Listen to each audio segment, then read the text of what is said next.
É, vamos fazer mais uma oração? Pedir o Espírito Santo que conduza esse tempo.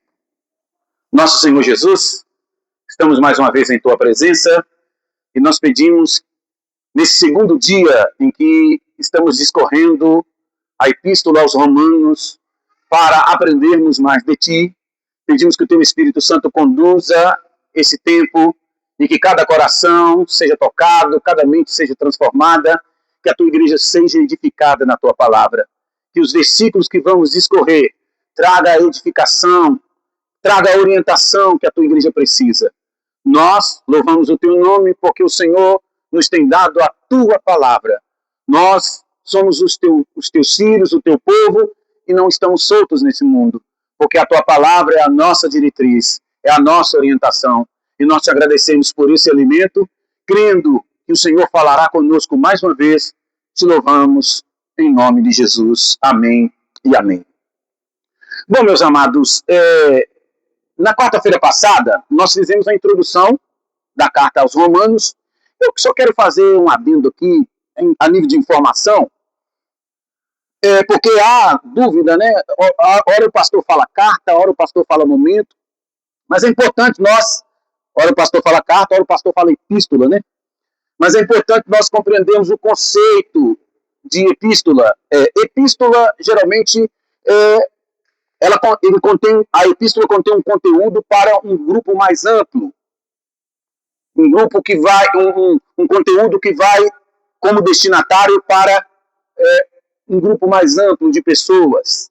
Por isso nós falamos epístolas aos Romanos, epístola aos Romanos. A carta não, a carta ela já tem conteúdo mais pessoal. É quando a carta é dirigida para um indivíduo, uma pessoa específica. Então, a forma apropriada a dizer é carta. Agora, epístola é o caso aqui, porque Paulo, ele enviou a carta para a igreja de Roma. Então, fazendo esse adendo importante, nós abordamos na quarta-feira passada sobre a autoria da carta, né? Aprendemos que foi o apóstolo Paulo, o autor da carta, embora ele tenha sido o autor, não foi ele que escreveu a punho, foi o seu secretário Tércio, conforme vimos em Romanos 16, 22. Né? Nós tomamos conhecimento na quarta-feira passada sobre qual foi a ocasião em que a carta foi escrita, qual foi o período, qual foi o momento em que essa carta foi redigida. Quando Paulo saía da Grécia, especificamente de Corinto, nas regiões ali, naquela região, várias igrejas, Paulo passou ali fazendo a coleta, pedindo ajuda, oferta à comunidade cristã daquela região, igreja de Corinto e toda a adjacência, com o objetivo de levar esse auxílio para os irmãos lá da Judéia. Porque a Judéia, Jerusalém, naquela época estava passando por um período de fome, no período do imperador Cláudio. Então Paulo fez a coleta ali na Grécia, em Corinto. Quando ele estava nesse íntere de Grécia para Jerusalém, Judéia, foi quando surgiu o conteúdo desta carta aos Romanos. Então tomamos conhecimento em que ocasião ela foi escrita, né? E com a introdução da carta que fizemos semana passada, nós vimos também que não foram os apóstolos Pedro e nem Paulo os fundadores da igreja. Aprendemos isso quarta-feira passada. Muito provavelmente, a igreja em Roma, ela iniciou com, possivelmente, alguns romanos que estiveram no avivamento que aconteceu no dia de Pentecostes. Porque o dia de Pentecostes, o Pentecoste, aquele mover extraordinário do Espírito Santo sobre aquelas pessoas que aguardavam a promessa do Espírito Santo, foi um avivamento que aconteceu ali. E, conforme nós vimos na Bíblia, havia pessoas, cidadãos de várias nacionalidades, de vários lugares, e ali estavam também alguns romanos. E acredita-se que talvez possa a igreja ter surgido a partir de quando eles regressaram para a sua terra de origem. Eles receberam Cristo, eles abraçaram a fé, eles passaram a se mover no cristianismo e voltando então para Roma, eles iniciaram a igreja. Então não foi nem Paulo e nem Pedro responsável por iniciar a igreja em Roma. Vimos isso quarta-feira passada. Meus amados, nós vimos também que além da defesa da fé que Paulo ele faz, né, na carta aos Romanos, Paulo ele deixa bem claro qual era a intenção dele quando ele escreveu para aquela igreja. A intenção era, primeiramente, expor o evangelho que ele pregava, e nós vamos perceber adiante que era o evangelho de Deus, e também Paulo tinha a pretensão de contar com o apoio desta igreja e fazer dela como base ou como ponte de apoio para que ela pudesse ajudá-lo espiritualmente em oração e financeiramente também enviando ele para a Espanha. Então esse era o objetivo de Paulo quando escreveu para os romanos também. Portanto, no início da carta, vimos também que Paulo ele apresentou 3 credenciais. Vocês se lembram? A credencial de quem é o servo de Jesus Cristo, chamado para ser apóstolo e separado para o evangelho de Deus. Paulo inicia a carta apresentando essas 3 credenciais e nós discorremos sobre cada uma dessas credenciais na quarta-feira passada. Então hoje nós trataremos sobre alguns pontos específicos do capítulo 1. Agora entrando já no início do conteúdo da carta, o que vai nos obrigar a fazer algumas leituras. Nós vamos ler alguns versículos do capítulo 1. Eu pedi você para deixar a Bíblia aberta, mas você também pode acompanhar no PowerPoint. Nós vamos ler do versículo 1 até o versículo de número 7. Amém? Podemos ler juntos, meus amados? Então vamos lá. Vamos ler juntos aqui no PowerPoint. Ó. Diz assim: Paulo, servo de Jesus Cristo, chamado para apóstolo, separado para o evangelho de Deus, o qual antes havia prometido pelos seus profetas nas santas escrituras, acerca de seu filho, que nasceu da descendência de Davi, segundo a carne, declarado Filho de Deus em poder, segundo o Espírito Santo, pela ressurreição dos mortos, Jesus Cristo, nosso Senhor, pelo qual recebemos a graça e o apostolado para a obediência da fé entre todas as gentes pelo seu nome, entre as quais sois também vós chamados para serdes de Jesus Cristo. A todos que estáis em Roma, amados de Deus, chamados santos, graça e paz de Deus, nosso Pai, e do Senhor Jesus Cristo. Amém. Nós vamos nos ater a esses pontos aqui, a esses versículos, para a nossa exposição e observação nesta noite. De início, meus irmãos, como já observamos, a preocupação de Paulo era esclarecer para a igreja em Roma o que ele pregava. E isto era importante. Porque como a igreja ela já estava estabelecida e a igreja ela não dependeu, a igreja em Roma não dependeu da presença de Paulo e da presença de Pedro, porque a igreja ela é um organismo vivo. A igreja ela é um organismo que se movimenta, ela é um organismo que cresce. Então, de acordo com o avivamento, com o Pentecostes que aconteceu em Jerusalém, logo, quando eles retornam para Roma, a igreja já dá início. Então nós vimos aqui o próprio Espírito conduzindo a sua igreja. O Espírito Santo já reunindo os santos para, como igreja, servirem ao Senhor Jesus e praticarem a anunciação do Evangelho. Por isso que Paulo ele se preocupa, na sua carta de início também, de mostrar para aquela igreja de Roma o que ele pregava. Ele pregava o Evangelho de Deus. Até porque Paulo ainda ele não havia pisado em Roma. Os irmãos de Roma, a igreja de Roma não conhecia Paulo.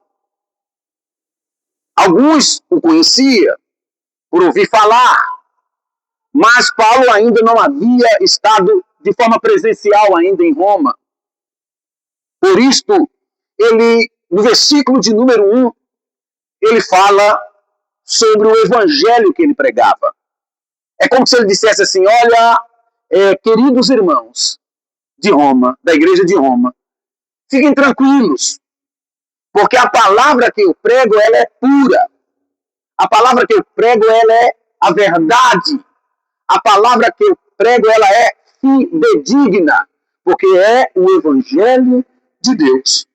E a partir daí, Paulo começa a discorrer sobre o evangelho de Deus nessa epístola. E o que era o evangelho? Quando Paulo dizia para a igreja em Roma que ele pregava o evangelho de Deus, o que os irmãos de Roma compreendiam? Primeiro nós precisamos observar o que significa o evangelho. No grego, euangelion, que significa boa notícia ou bom anúncio. Podemos compreender também como boas novas. Uma mensagem alegre ou um relato feliz. Paulo estava dizendo que ele estava alinhado com a boa notícia de Deus. O discurso de Paulo estava alinhado com o bom relato que Deus já havia trago. Paulo queria dizer que ele estava a continuar a anunciar as novidades de Deus. Por que novidade, irmãos? A partir da queda do homem lá no jardim, o homem passou a receber o peso da condenação. Quando ocorre a queda de Adão, lá no Éden, então a humanidade ela recebe um peso de condenação e sentença de morte. Esta era a situação que estava vigente sobre a humanidade a partir da queda do homem. Havia um peso de condenação, havia uma sentença de pecado. Todos estavam perdidos, todos estavam condenados. Esta era a situação. Mas aí veio a boa notícia. E é por isso que chama-se Evangelho. O nosso Deus, diante do quadro caótico, diante do quadro desesperador da humanidade que estava sentenciada à morte, condenada à morte, o nosso Deus ele traz uma boa notícia. O nosso Deus ele traz uma novidade. Ou seja, Deus apresenta uma saída. Deus traz uma solução para a humanidade. Deus traz e mostra uma luz no fim do túnel. E esta boa notícia é chamada de Evangelho de Deus. E esse Evangelho de Deus ele começa lá no início, no livro de Gênesis, capítulo 3, no versículo 15. Vamos ler juntos, por favor. Paulo estava alinhado com esse Evangelho aqui. Gênesis 3, 15. Olha só. Veja só. Vamos ler juntos? E porém inimizade entre ti e a mulher, e entre a tua semente e a sua semente. E esta te ferirá a cabeça, e tu lhe ferirás o calcanhar. Aqui está a boa notícia vinda de Deus. Quando Deus faz uma promessa, no Evangelho também há uma promessa. Na boa notícia, ou seja, Adão estava caído, a humanidade estava sentenciada, toda a humanidade estava perdida por causa da queda do homem, por desobedecer a Deus. Mas aí Deus, ele vem com esta boa notícia, dizendo que a semente da mulher lhe ferirá a cabeça. Deus está dizendo sobre o seu filho, que viria a vencer o pecado, a morte, o mundo, o inferno e a Satanás lá na cruz do Calvário. E esse evangelho, em Gênesis 13, 15, é conhecido também de proto-evangelho. Por que proto? Fala de primeiro. O primeiro evangelho, ou a primeira boa nova. Então, queridos, o que nós aprendemos aqui? O primeiro evangelista é Deus. O primeiro a trazer a boa notícia é Deus. O primeiro a trazer uma boa novidade foi Deus. Quando a situação estava tenebrosa, o mundo estava em escuridão, o mundo estava totalmente perdido, aí aparece o nosso Deus e traz a boa notícia. É como se Deus estivesse dizendo, nem tudo está perdido.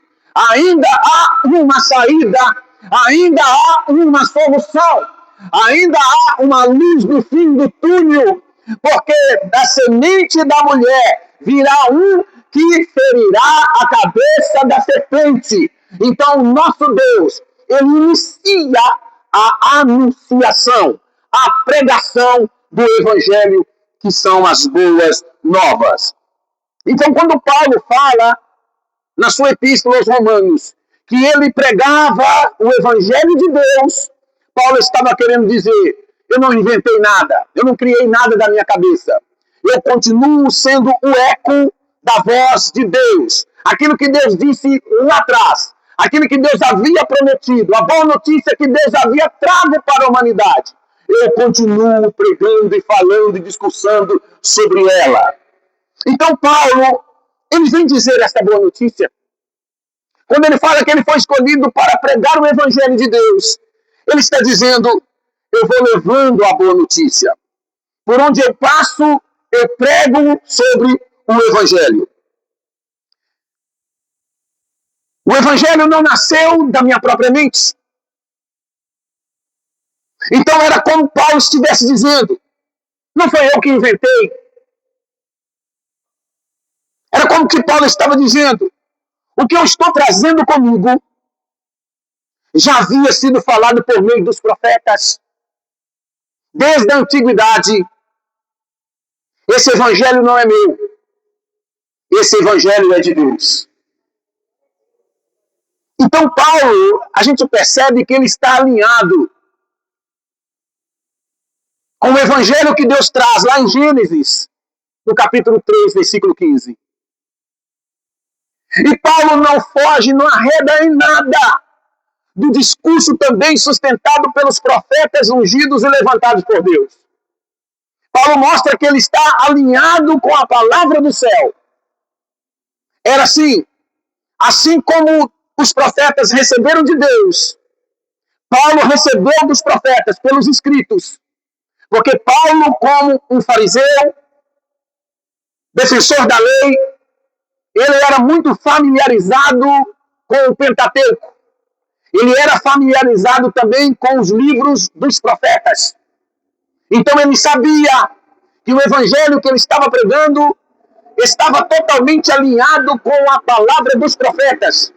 Porque Deus, a partir de Gênesis capítulo 3, versículo 15, Deus vem suscitando vários profetas em vários momentos da história, em tempos diferentes. Deus levanta profeta Isaías para falar do servo sofredor, no capítulo 53, fala sobre Cristo. Paulo sabia e não entendia porque ele estudava que Deus usou vários outros profetas para falar sobre o advento do Cristo, o ungido de Deus, e que por meio dele a humanidade que estava perdida receberia graça e seria salva. Louvado seja Deus por isto. Então nós estamos aprendendo com Paulo como é importante o pregador, aqueles que anunciam a palavra de Deus. O seu discurso está alinhado com aquilo que Deus já determinou, aquilo que Deus já propôs, aquilo que Deus já colocou como fundamento. Então nós aprendemos que nós não podemos inventar da nossa cabeça. Hoje nós sabemos que tem inúmeros pregadores mundo afora. Há inúmeras palavras, mensagens e discursos pela internet. Mas nós, como Igreja do Senhor Jesus, precisamos saber observar se aquela mensagem, se a palavra que sai da boca daquele pregador está alinhada com a palavra que saiu da boca de Deus. E Paulo estava trazendo aquilo que Deus já havia falado. Então a pregação de Paulo era como se ele dissesse: irmãos da igreja de Roma, fiquem seguros, fiquem confiantes, porque o que eu prego é o que Deus falou, é o que os profetas pregaram. Eu estou alinhado com o discurso do céu. Queridos, esta é a lição que Paulo ensina para a igreja. O evangelho que temos que pregar precisa estar alinhado com Deus. A novidade que levamos. Não podemos estar inventando coisas da nossa cabeça. Não podemos ficar enfeitando aquilo que Deus já colocou, aquilo que Deus já propôs. E esta é a lição que Paulo nos ensina. Deus faz o primeiro anúncio das boas novas. Aí vêm os profetas em séculos posteriores e continuam pregando a mesma mensagem. E Paulo não adultera o evangelho. Os pregadores, a igreja, não pode adulterar o evangelho de Deus. Nós não podemos melhorar ou piorar, aumentar ou diminuir.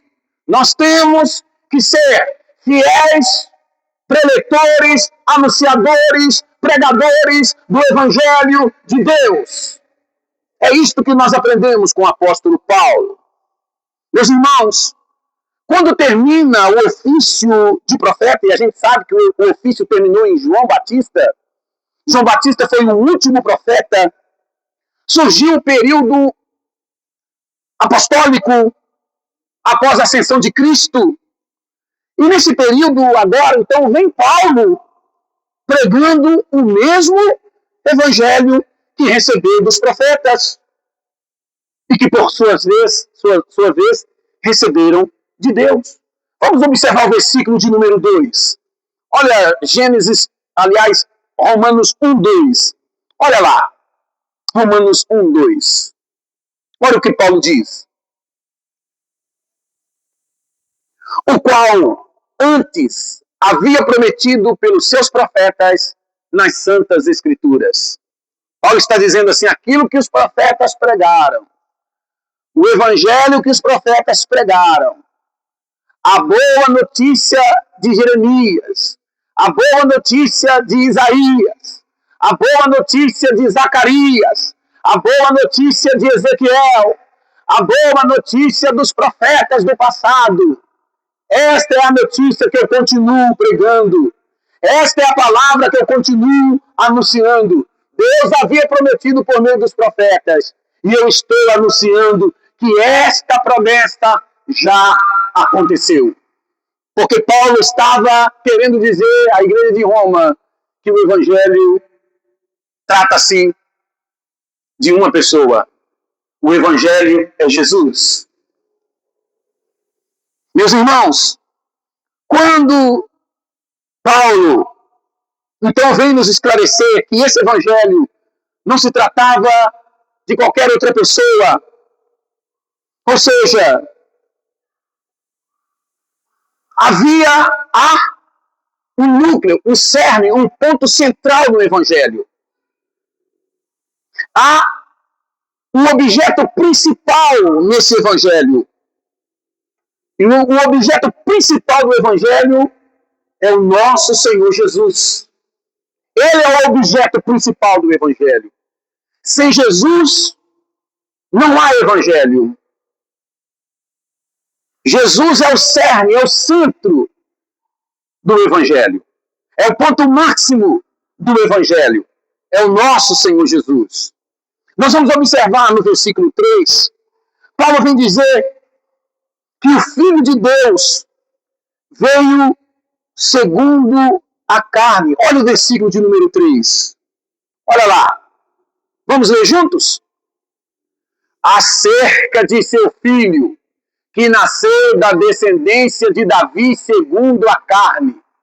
Então Paulo já deixa claro que o Evangelho é acerca de Jesus. Jesus é o objeto principal do Evangelho. E isso nos chama muita atenção. Se o Evangelho que for pregado, por quem quer que seja, não tiver Jesus no centro, esse Evangelho é falso. Hoje nós vimos a preocupação de pregadores, homens, colocar o homem no centro das pregações que eles pregam.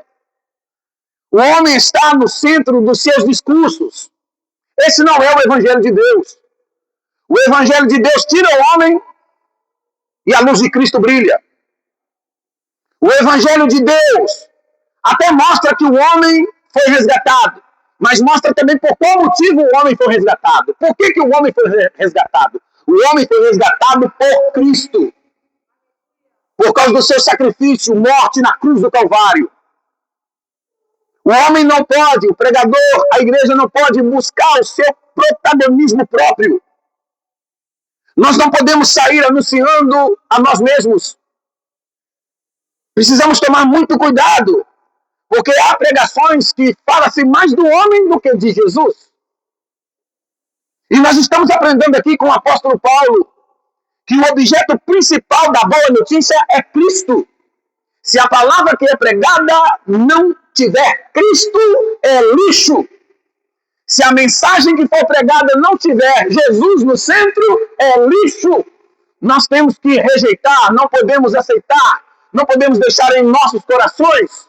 Agora, se a palavra ela tem Cristo no centro, esse é o Evangelho de Deus. Se a palavra, a boa nova, fala de Jesus, esta é a boa notícia de Deus.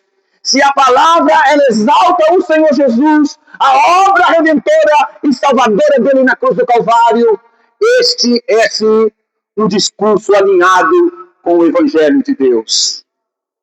Portanto, meus irmãos, Paulo, nesse versículo 3, ele vai falar que Jesus ele veio na carne. Porque ele veio segundo a carne, ou seja, segundo a natureza humana. Quando Paulo diz que o seu filho, ou seja, o Filho de Deus, Jesus Cristo, nasceu da descendência de Davi segundo a carne, é que o nascimento de Jesus, ele foi segundo a carne humana, foi de forma a observar os critérios humanos. Por quê? Porque Jesus nasceu e foi concebido do ventre da Virgem Maria.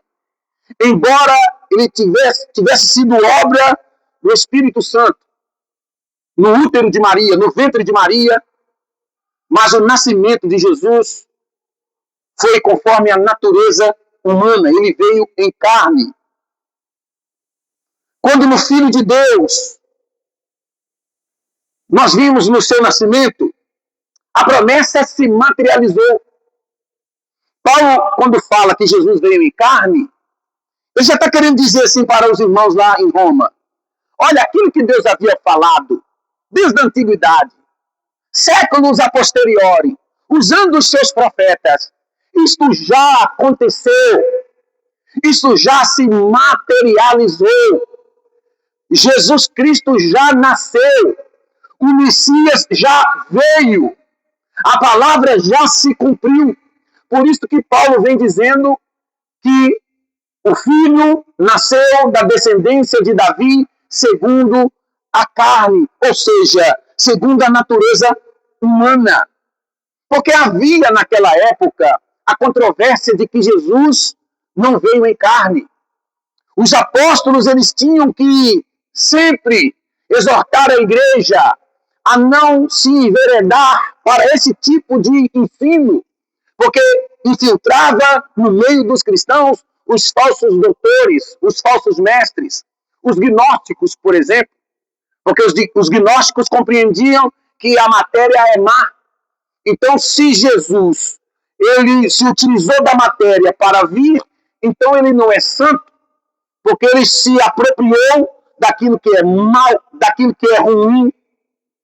Então os gnósticos ensinavam isto na igreja. Mas Jesus veio em carne. Lembramos que na sua ressurreição, os discípulos dentro de uma casa, temerosos, ali portas e janelas fechadas, de repente Jesus, após se ressuscitar, ele entra naquela casa e aí Tomé, ele toca nas chagas, ele toca nas feridas. Tomé pôde tocar, outros tocaram no seu lado, que foi traspassado pela lança.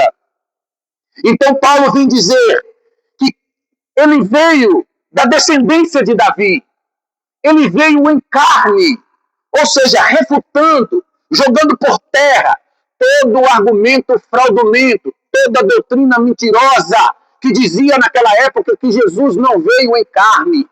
Jesus veio sim em carne. A promessa do Evangelho, a boa notícia, um bom relato de Deus se materializou quando Jesus nasceu. Aleluias! Glória a Deus! Jesus se tornou um de nós. Então, a promessa se cumpriu. O Evangelho de Deus é um Evangelho verdadeiro. Irmãos, mais do que um homem que veio em carne, Paulo também, ele diz porque Jesus foi designado Filho de Deus. O texto está nos dizendo que Jesus ele foi designado Filho de Deus, porque o Evangelho fala acerca do seu filho. Que filho é esse? Jesus. E por que Jesus foi designado como Filho de Deus? Nós vamos ver essa verdade no versículo seguinte. Olha o versículo 4. Declarado Filho de Deus. Vamos ler juntos? Declarado Filho de Deus em poder, segundo o Espírito da santificação, pela ressurreição dos mortos, Jesus Cristo, nosso Senhor. Quem foi declarado Filho de Deus? Quem é o Filho de Deus? Quem foi designado Filho de Deus? Quem foi chancelado, confirmado como Filho de Deus? No rodapé está dizendo, Jesus Cristo, o nosso Senhor. Agora, por que Paulo ele faz esta observação? Porque, queridos, Cristo, Jesus, ele foi designado como Filho de Deus por causa da sua ressurreição dos mortos. Porque Jesus ressuscitou. Conforme nós estamos vendo aqui. Paulo estava dizendo, esse evangelho, essa boa notícia, que fala do Filho de Deus, de Jesus, já se cumpriu, porque ele veio em carne, já se materializou a promessa. E por que ele é designado como Filho de Deus? Porque ele ressuscitou dos mortos. E isso era muito importante, irmãos, Paulo enfatizar isso. E ele foi designado poderosamente como o Filho de Deus. Porque se Jesus não tivesse ressuscitado, ele seria considerado como mais um revolucionário. Inclusive, nos tempos de Jesus, até um pouco antes, vários indivíduos surgiam dizendo que era o Messias. Havia pessoas que usurpava esse título para si, arrogava esse título para si, dizendo: eu sou o Messias, eu sou o escolhido de Deus, aquilo que Deus havia prometido por meio dos profetas, olha eu aqui. Mas o que acontece? Nós vemos vários exemplos disso. Por exemplo, um tal de Teudas. Teudas, ele liderou uma revolução contra Roma e ele conseguiu levar consigo a cerca de 400 homens armados contra o exército de Roma. E o que aconteceu? O exército de Roma venceu esta batalha e matou Teudas. O exército de Roma,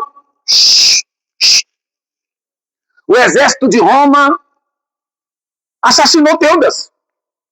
E aí o que aconteceu? O movimento acabou. Mas Teudas dizia que ele era o ungido de Deus, que ele era o Messias.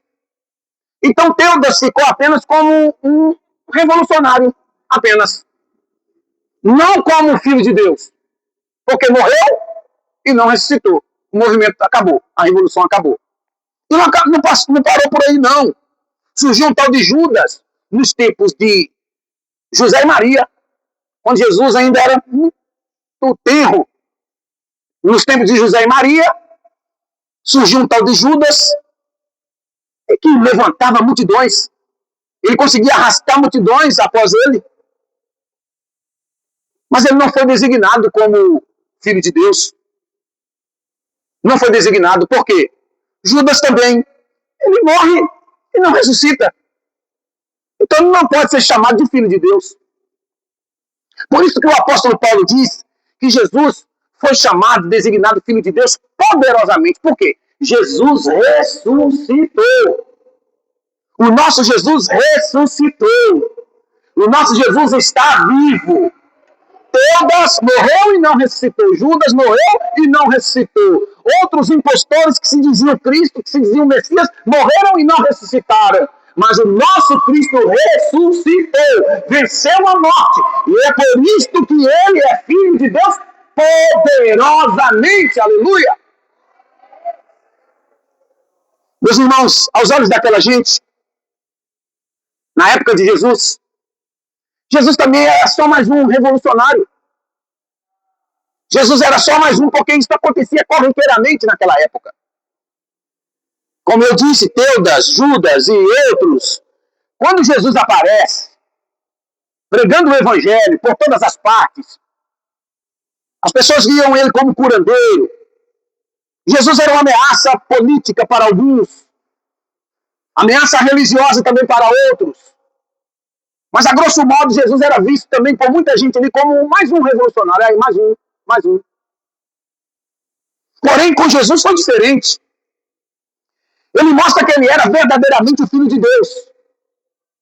Ele mostrou que ele era diferente do que todos os homens. Jesus não era apenas um revolucionário.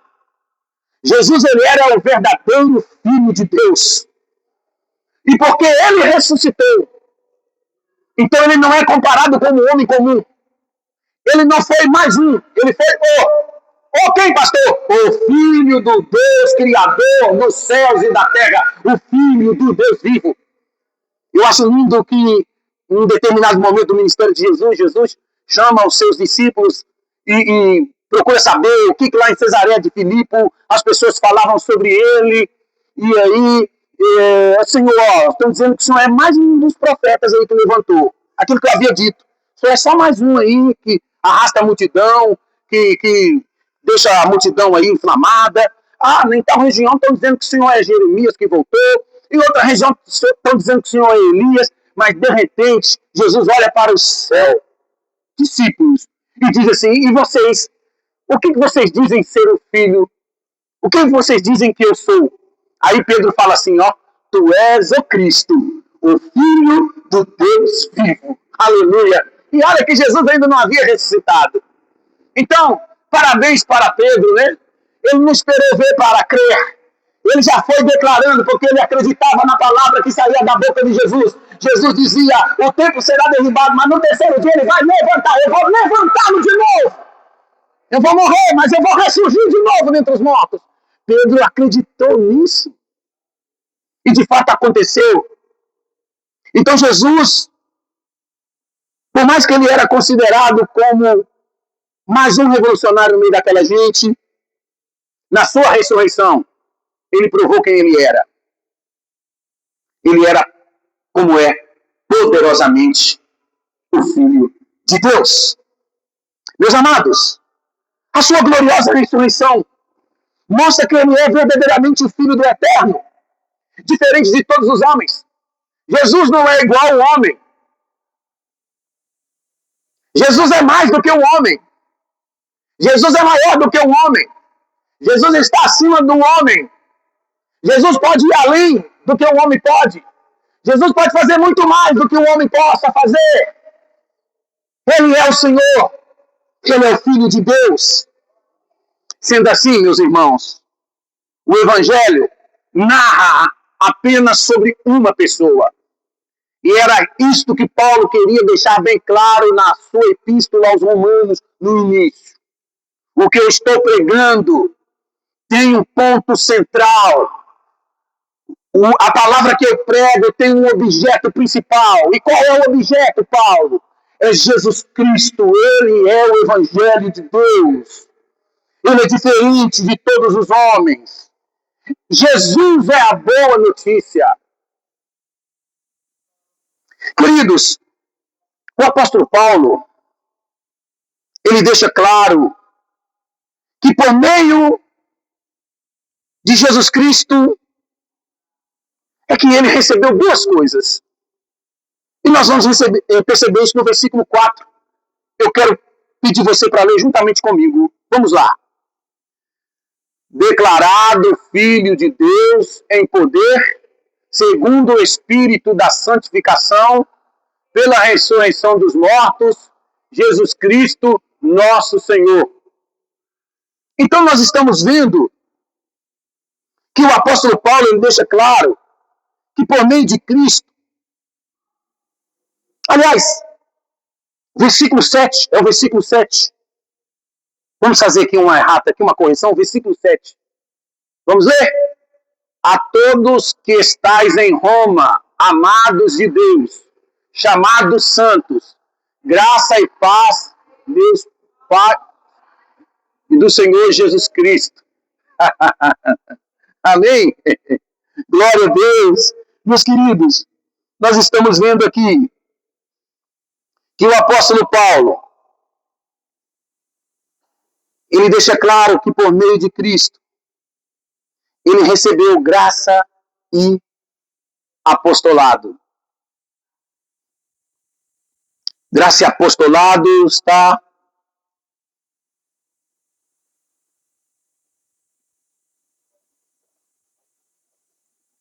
bendito seja Deus. Versículo 5. Vamos ler o versículo 5. Vamos lá? Pelo qual recebemos a graça e o apostolado para a obediência da fé entre todas as gentes pelo seu nome. Então aqui estão as duas coisas que Paulo recebeu de Deus na anunciação dessa boa notícia, para ele pregar essa boa notícia. E quais as duas coisas que Paulo recebeu? Graça e apostolado. É como se Paulo dissesse assim, irmãos aí da igreja de Roma, eu sou pregador do Evangelho, e eu quero dizer para vocês que Deus me chamou.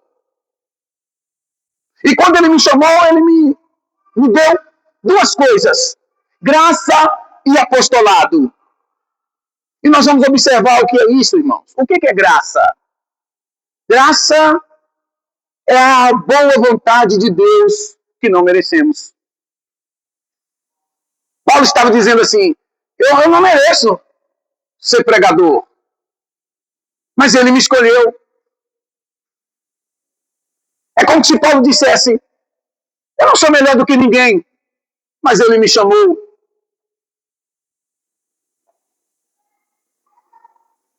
Eu não deveria estar aqui, nem merecia estar aqui, mas foi Ele que me chamou. Então, quando Paulo está dizendo que ele recebeu graça, ou seja, foi por meio de Cristo que ele recebeu o favor de Deus.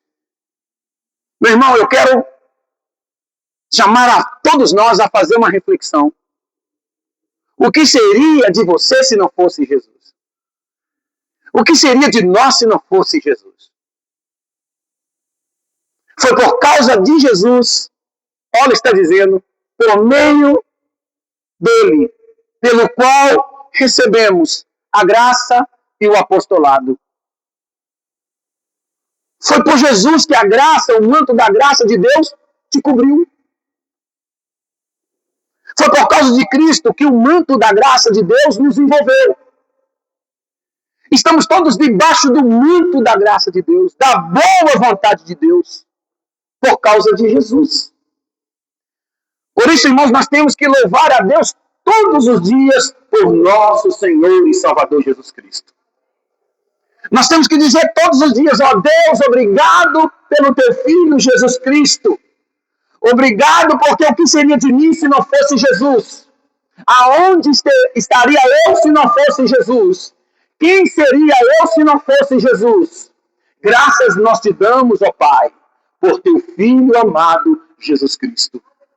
Agradeça a Deus por Jesus nesta noite, meu irmão. Porque a graça te cobre por causa de Jesus.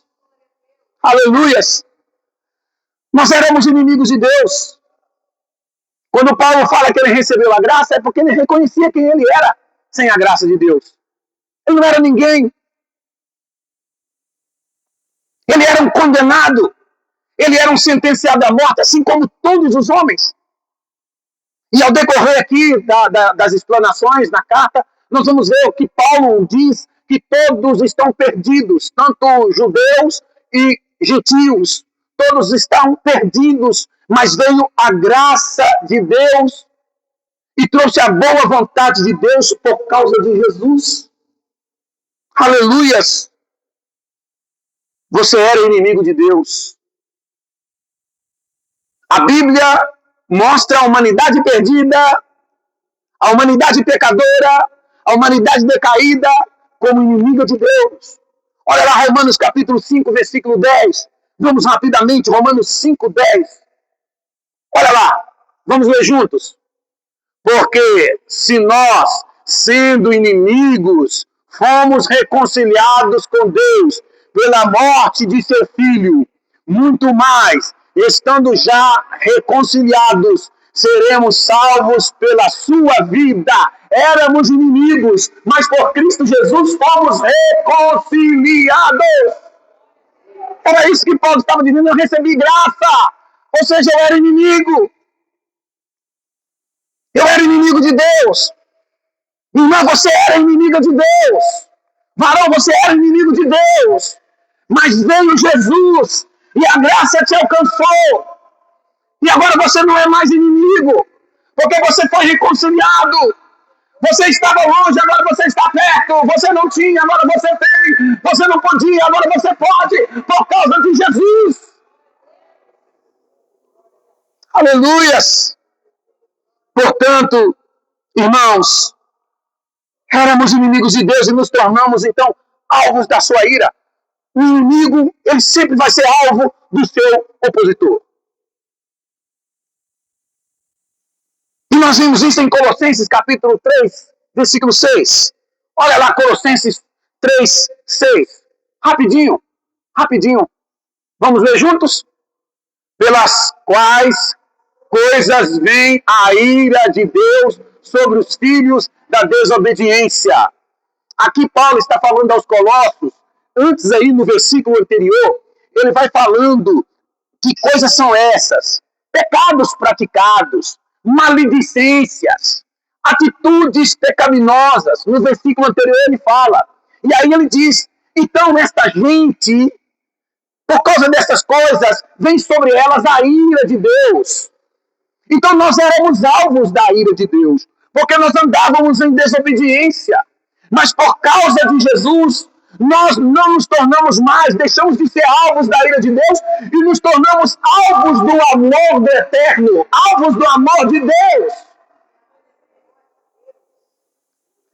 Irmãos, uma coisa séria, quando Paulo ele diz essa expressão, eu recebi graça,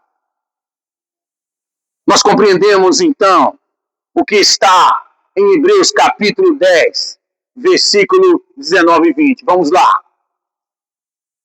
Olha só. Hebreus 10, 19. Vamos ler juntos?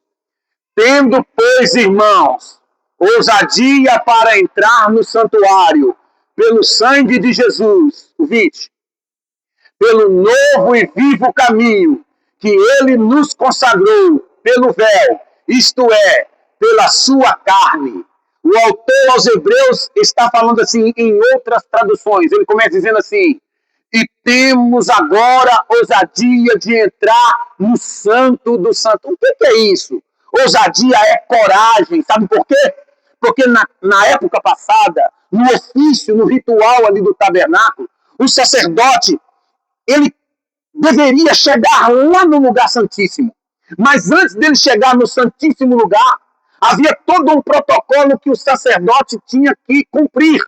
Ele tinha que primeiro entrar no pátio.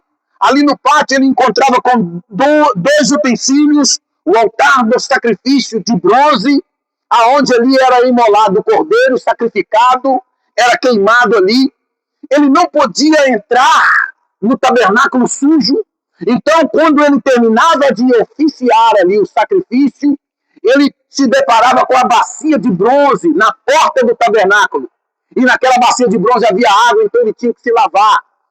Ele tinha também que pegar um pouquinho daquele sangue do cordeiro, colocar um pouquinho na sua orelha, para que os seus ouvidos ficassem sensíveis à voz do Eterno naquele lugar. Ele tinha que fazer todo um protocolo de santificação, ele não podia entrar de qualquer jeito, que se ele entrasse de qualquer jeito, ele morria ali dentro mesmo. Havia períodos que o sacerdote entrava com as romãs, e naquilo que ele vai andando, quem estava lá de fora está percebendo. As romãs eram sinos, que nos seus passos os sinos vão balançando. Então as pessoas lá fora estão entendendo, ele está vivo. Ele está lá dentro. Ele está lá dentro? Tá. Ele entrou agora? Entrou. Será que está vivo? Escuta. Drindão, drindão, drindão. Porque ele está lá dentro andando e as romãs, os sinos estão dizendo, eu estou vivo. Quando não, ele entrava também amarrado com a corda. Quando alguém do lado de fora percebia que estava tudo quietinho, puxava a corda e ninguém do lado de dentro respondia, podia puxar que só vinha a carcaça, só vinha o corpo. Porque o sacerdote entrou de forma inadvertida. Porque a santidade de Deus não permitia que o homem acessasse a sua presença de qualquer forma. Lembramos do que Deus disse para Moisés na sarça que ardia e não se consumia. Quando Moisés ia chegando naquele ambiente, Deus falou, opa! Para aí, rapaz. Tira primeiro as alparcas dos teus pés, porque o lugar que você vai pisar é diferente de todo lugar que você já pisou. O lugar que você vai pisar é santo. Porque a presença de Deus estava ali naquele lugar. Então o sacerdote, após se lavar, ele acessava o lugar santo. À direita, a mesa com os pães da preposição. À esquerda, o candeeiro, ou candelabro, ou catiçal, ou a menorá acesa. Na sua frente, ele continua andando e ele se depara com o altar do incenso, onde ele queimava incenso, a fumaça subindo. E ele dizia assim, que o Senhor receba as orações do teu povo. E o incenso, a fumaça de incenso tomava todo aquele lugar santo, ficava cheiroso, representando que as nossas orações, elas devem chegar com cheiro suave às narinas do Deus eterno. Mas Deus não queria o sacerdote no átrio. Deus não queria o sacerdote no lugar santo. Deus queria o sacerdote lá, no Santo dos Santos. Então ele tinha que passar por todo esse ritual. As suas vestes tinham que ser próprias. Ele não podia entrar sujo. Ele tinha que cumprir o protocolo direitinho para que ele pudesse agora, depois de oficiar no lugar santo, ele romper o véu, uma cortina que separava o lugar santo do santíssimo lugar. Quando ali ele entrava, ali estava a Arca da Aliança, ou a Arca do Concerto, ou a Arca do Testemunho, ou a Arca do Senhor. Esses 4 nomes: Arca da Aliança, Arca do Concerto, Arca do Testemunho ou Arca do Senhor. E quando ele chegava dentro daquele santíssimo lugar, ele via uma fumaça sobre o propiciatório. O que era o propiciatório? Era aquela tampa aonde havia esculpido 2 anjos, com as asas que se encontram uma na outra. Ali, no encontro das asas, havia uma neblina, havia uma fumaça. Toda vez que o sacerdote entrava ali e via aquela fumaça, ele dizia: Deus está no meio do seu povo, aleluia. Mas quando ele não via a fumaça, ele saía dali correndo, dizendo: Deus não está presente. Israel, congregação, Deus não está presente. Porque ele não via a fumaça sobre o propiciatório. Toda essa exigência que o sacerdote tinha que cumprir é porque ninguém podia entrar na casa de Deus, no santuário, num ambiente divino, de qualquer forma. E é por isto que o Hebreus está dizendo aqui, ó, como nós não somos mais alvos da ira de Deus, é dizer, agora nós temos ousadia. Nós entramos com ousadia. Por quê? Porque nós somos os melhores? Não. Por causa da graça. Porque nós somos fortes? Não. Por causa da graça. E a graça veio por intermédio de quem? A graça te cobriu por intermédio de quem? Por intermédio de Jesus, o nosso Senhor e Salvador. E por isso que o texto fala assim, ó, agora nós temos ousadia. O que é ousadia? Porque quando você vai entrando no santo lugar, lá está Deus. E a ira de Deus começa a lançar raios para te destruir. Mas você vai passando e os raios da ira de Deus vai... Você vai caminhando em direção ao eterno com coragem, sem medo de morrer. Porque a graça de Jesus te cobriu. A graça de Jesus te deu condição para isto. Então você vai olhando para o eterno, a ira dele como raio, passa para a sua esquerda, passa à sua direita, passa para lá, passa para cá, passa por cima, passa por baixo, mas não te atinge, porque você não é mais alvo da ira de Deus. Então Deus te abraça e te acolhe com seu braço de amor. Por isso que hoje nós temos coragem. Por isso que nós vamos com ousadia. Porque não vamos morrer. E não é porque nós somos as últimas bolachas do pacote. Não. É porque há uma graça que nos envolve. Aleluias. Meus irmãos, eu quero falar também sobre a segunda coisa que Paulo falou que ele recebeu. Além de graça, ele recebeu apostolado. O que é apostolado? Apostolado é uma missão. Apostolado deriva do termo apóstolo. Apóstolo não é aquele que foi enviado? Apóstolo é aquele que foi? Apóstolo é aquele que foi? Repita, apóstolo é aquele que foi? Enviado. Então, apostolado é dizer, quem foi enviado tem uma missão. O apostolado é uma missão. Paulo está dizendo assim, eu tenho uma missão. Eu recebi uma missão. Igreja de Roma, eu recebi uma missão. Se o apóstolo que foi enviado, ele vai para aquilo que ele foi enviado, ele vai com uma missão. Então, o apostolado é isso. Paulo está dizendo que Deus deu a ele a missão de pregar o evangelho a todas as nações. Você tem clareza da missão do apostolado que está sobre você, igreja? A igreja não pode perder a noção do apostolado que está sobre ela. Porque Paulo, ele tinha consciência disso. Eu tenho uma missão. Você também tem uma missão. A sua missão não é ficar só sentado na cadeira de um templo. Repousa sobre os seus ombros também uma missão. Que missão? A missão de falar da boa notícia. A missão de falar de Jesus. A missão de falar o que Jesus fez pela humanidade. A missão de falar que Jesus levanta o caído, que Jesus liberta o oprimido, que Jesus transforma, que Jesus restaura, que Jesus muda histórias. Esta missão também está sobre você. A igreja, ela é apostólica, porque sobre ela recai uma missão. Lembremos da grande comissão, quando Jesus disse aos discípulos: é-me dado todo o poder nos céus e na terra. Portanto, ide, pregai o evangelho a toda criatura, batizando-os em nome do Pai, do Filho e do Espírito Santo, ensinando-os a guardar todas as coisas que vos tenho ensinado. Então os discípulos saíam por todas as partes. E agora Paulo também, por sua vez, ele tem essa consciência missionária, de que ele tem uma missão. A igreja não pode perder esta consciência. Como igreja, nós não podemos perder esta consciência. Não podemos nos acomodar nas cadeiras da igreja. Devemos falar de Cristo no trabalho, na escola, nas células, nas praças, nas ruas, aonde houver oportunidade. Precisamos cumprir a nossa missão. Essa missão não está apenas sobre o evangelista. Essa missão não está sobre o diácono apenas. Essa missão não está sobre os líderes de célula. Essa missão não está sobre os cantores apenas. Essa missão não está apenas sobre os cooperadores.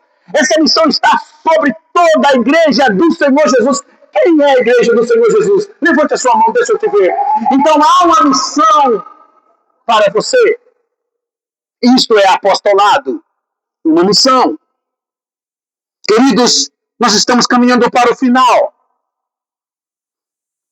Nós vamos perceber que no versículo 7, Paulo se dirige aos destinatários da carta. No versículo 7.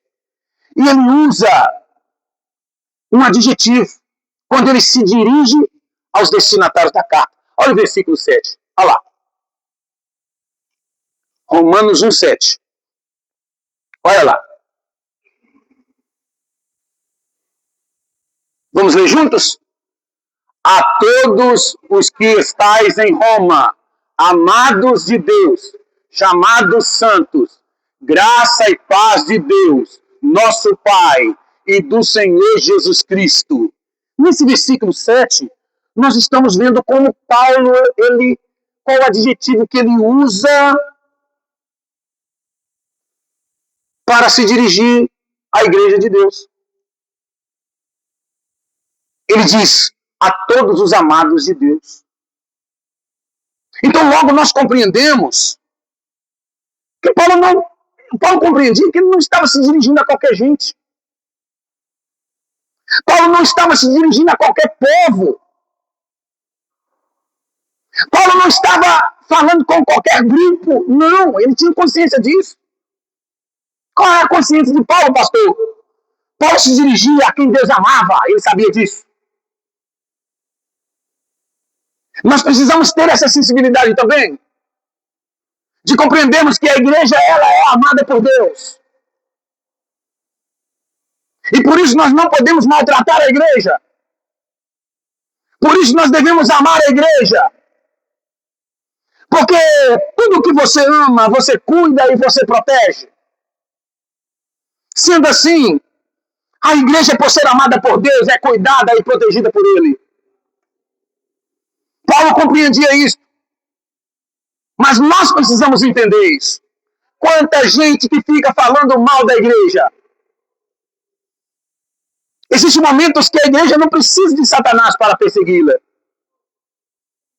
Muita gente já faz um serviço satânico de falar mal da igreja, de perseguir a sua igreja, no lugar onde ele recebe oração, no lugar onde a mão é estendida para que ele se levante, no lugar onde ele é acolhido, no lugar onde ele é abraçado. E sabe lá por que cargas d'água ele começa a falar mal da sua igreja, ele começa a falar mal do pastor, ele começa a falar mal de tudo daquela comunidade que para Deus é uma comunidade querida, é uma comunidade amada. Paulo sabia disso. Paulo estava dizendo, amados de Deus. Eu acredito que quando os irmãos lá em Roma ouviram esta parte desta carta, algum consolo eles sentiram em seus corações. Porque também eles viviam tempos difíceis. Tempo em que a cultura helênica, tempo em que o sistema greco-romano imoral estava varrendo a sociedade daquela época. Não era fácil para os cristãos manter a sua integridade, a sua fé em Jesus Cristo, a sua fidelidade a Deus. Mas quando eles recebem a carta de Paulo, e no início a carta começa dizendo: amados de Deus. Isso soa como um consolo. E nessa noite Deus está dizendo para você e para mim, para todos nós que somos a sua igreja: eu te amo. A igreja é amada por Deus. É por isso, irmãos, que na conversão de Paulo, a gente sabe como que se deu. A conversão era Saulo, e depois transformou-se, o nome foi mudado para Paulo. Isso está lá em Atos, no capítulo 26. O Senhor advertiu a Saulo, o Senhor Jesus apareceu para ele e falou forte com ele. Olha o que Jesus falou para ele.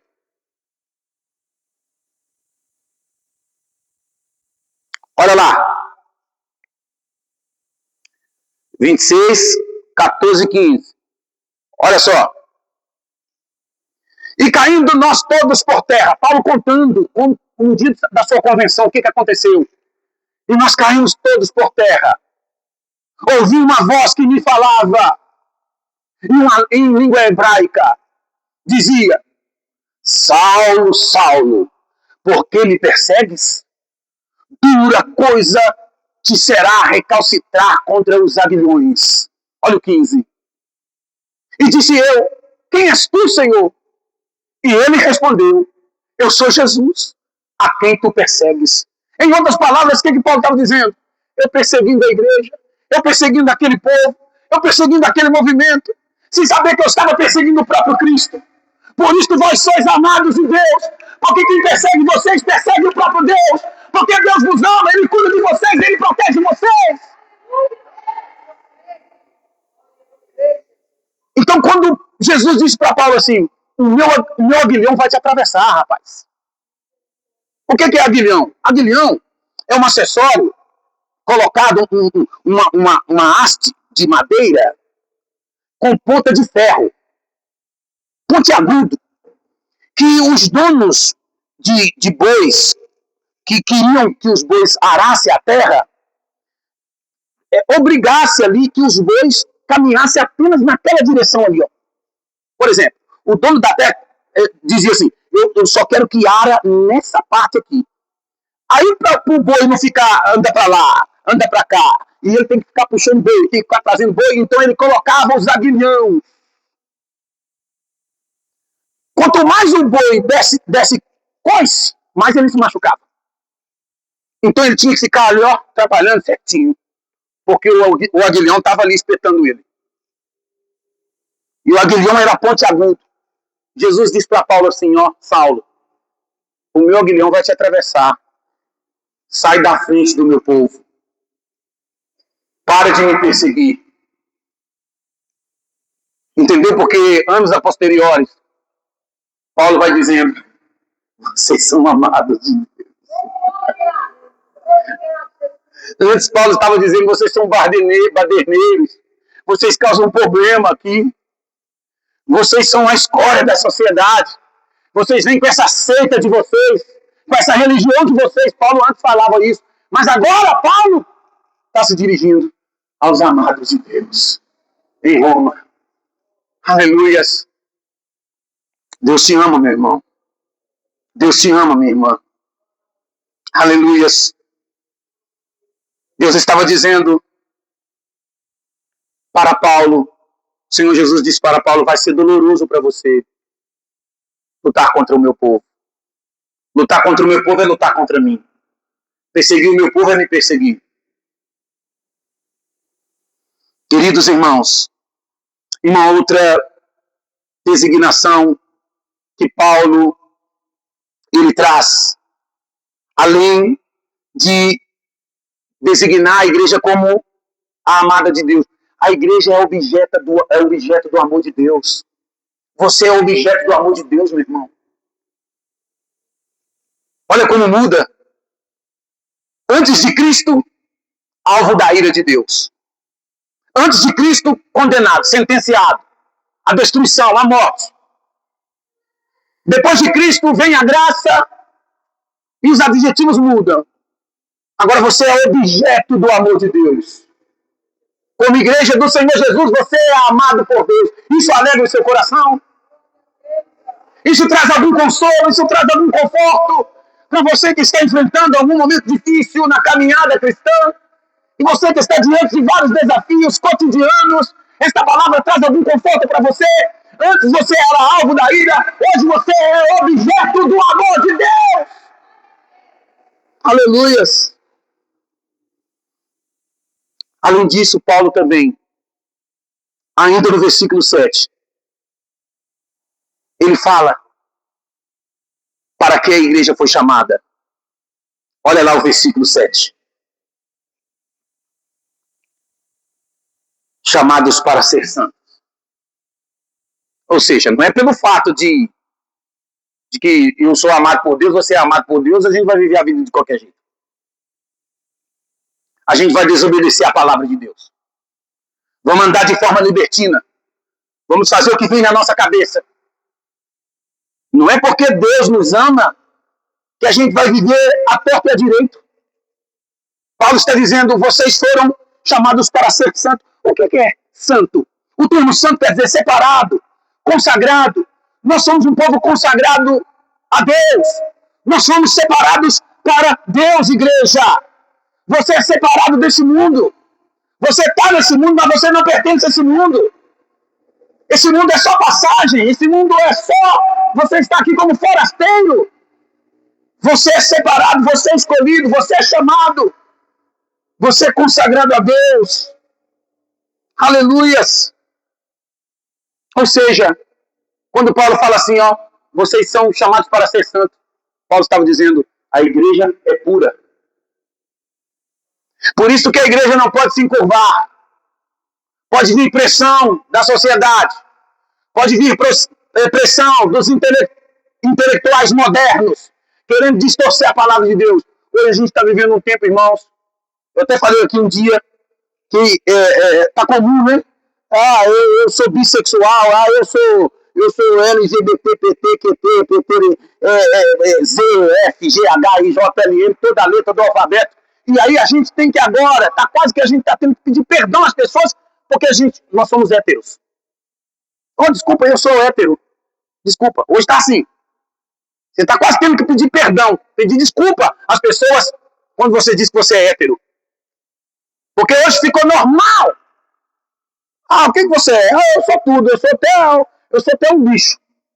Aí estão lá, gato, imitando porco, tá lá imitando bicho-preguiça, se coloca como se fosse uma árvore. A sociedade está louca. Mas a igreja do Senhor Jesus não. A igreja do Senhor Jesus é eleita. A igreja do Senhor Jesus não se encurva. A igreja do Senhor Jesus é separada. A igreja do Senhor Jesus é a Santa Grey. Ela é ungida e santificada por Deus.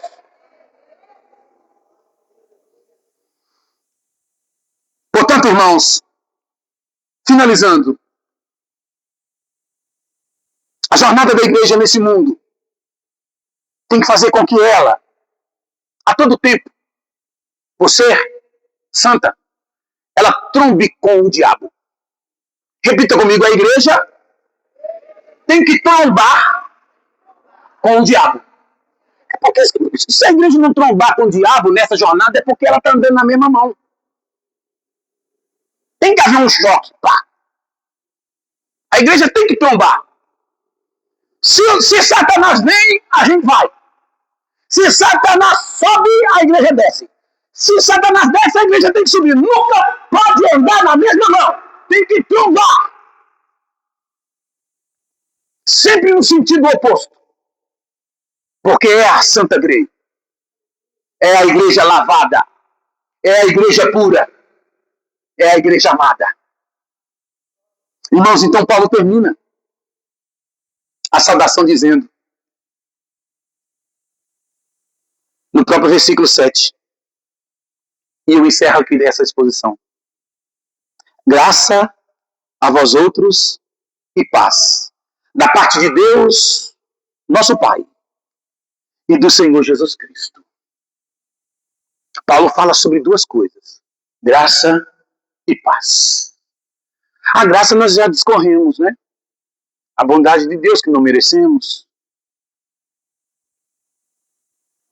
Agora é importante observarmos por que a paz. Porque a graça é a causa, a paz é o efeito. Eu vou repetir. A graça é a causa. A paz que sentimos, que recebemos, é o efeito da graça. A igreja tem paz porque sobre ela está a graça. Se não fosse a graça, não tinha paz, só tinha guerra. Principalmente com Deus.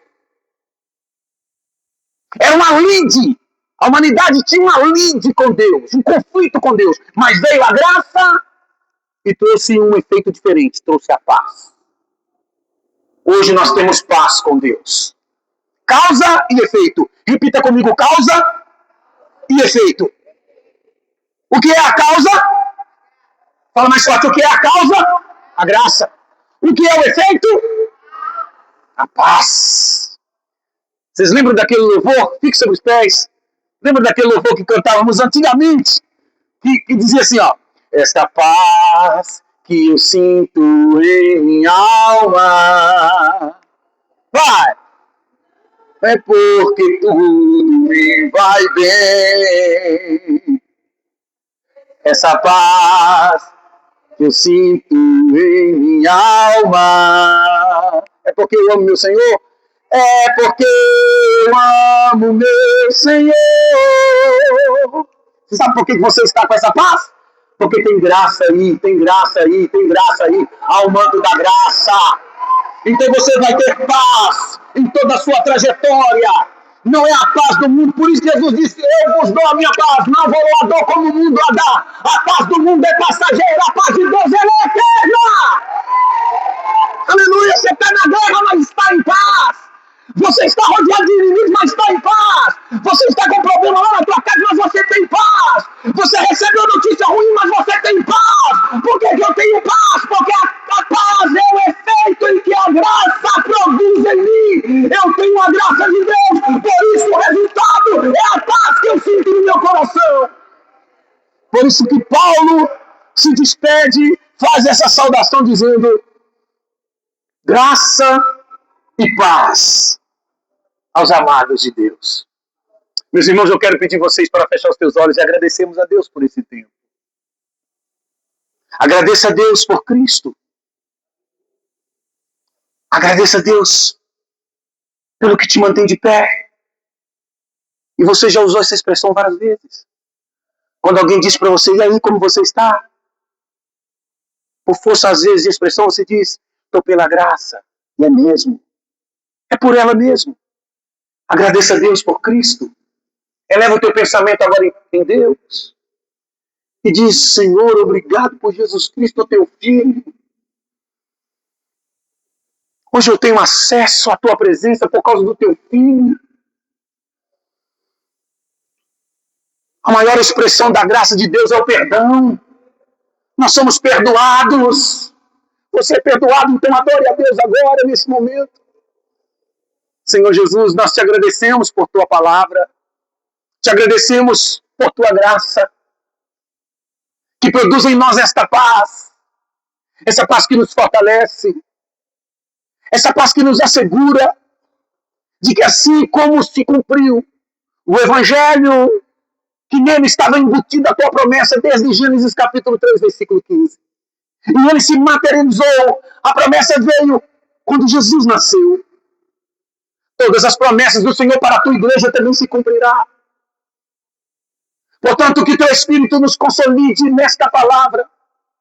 E que assim como a igreja em Roma recebeu as mensagens inspiradas pelo teu Espírito ao teu servo Paulo, também recebamos no nosso Espírito esta palavra, para que a nossa fé se fortaleça em ti e para que permaneçamos em tua presença, guardando a tua palavra e vivendo os teus desígnios. Assim nós te agradecemos, em nome de Jesus. Amém. Dou uma linda salva de palmas ao nosso